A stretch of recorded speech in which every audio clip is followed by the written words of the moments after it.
মুকেশ আম্বানির বাড়িতে কোনো এসি নেই, পাখাও নেই। তারপরেও মুকেশ আম্বানির অ্যান্টেলিয়াতে প্রতি মাসে যে ইলেকট্রিক বিল আসে তা দিয়ে কলকাতায় আপনি কিনে নিতে পারবেন একটা লাক্সারি ফ্ল্যাট। এবার এটা দেখে আপনার মনে প্রশ্ন আসতে পারে যে মুকেশ আম্বানির বাড়িতে ফ্যান বা এসি না থাকলেও কিভাবে এত টাকা বিল আসে যে তা দিয়ে একটা ফ্ল্যাট কিনে নেওয়া সম্ভব। পুরোটা শুনলে আপনি চমকে যেতে বাধ্য। কিন্তু মুকেশ আম্বানি দেশের ধনীতম এবং এশিয়ার ধনীতম ব্যক্তি। সদ্য কনিষ্ঠ পুত্রের বিয়ে দিয়েছেন 5,000 কোটি টাকা খরচ করে। দেশ বিদেশের তাবর ব্যবসায়ী, সেলিব্রিটি এবং রাজনীতিবিদদের পা পড়েছে এই বিয়ের অনুষ্ঠানে। সেখানে গিয়ে তারা কিছুটা আত্মহারা। যাগযজ্ঞের যা বহর চোখে পড়েছে, তারপর অনন্ত আম্বানির বিয়ে যে বিশ্বের সবথেকে ব্যয়বহুল বিয়ে হলো, সেই নিয়ে অনেকেরই কোনো দ্বন্দ্ব নেই। মুকেশ আম্বানির মন্ত্র যেন লিভ লাইভ কিং সাইজ। সেই ছবি তার জীবনযাপনের ছত্রে ছত্রে ধরা দেয়। তাই মুকেশ আম্বানি যে বাড়িতে থাকেন সেটাও যে বিশ্বের ধনীতম বাড়ি হবে, সেটাই আর নতুন কি।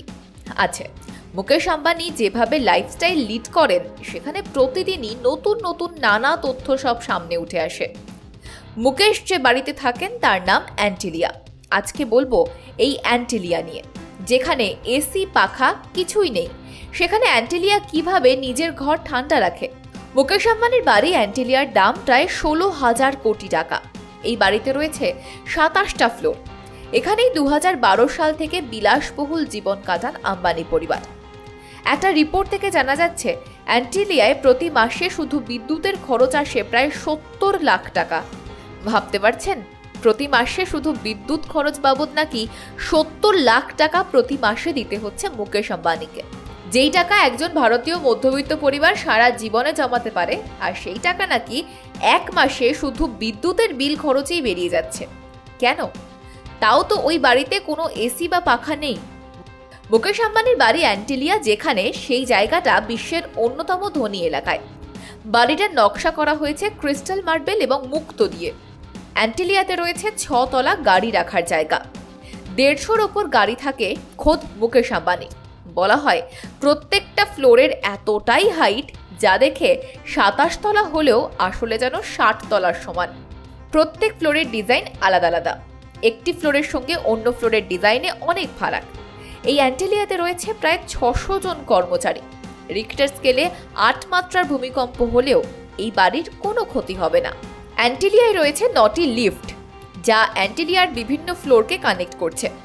এই অ্যান্টেলিয়াতে আছে প্রাইভেট মুভি থিয়েটার, রয়েছে জাকুজি, স্পা, জিমখানা, আরও কত কি।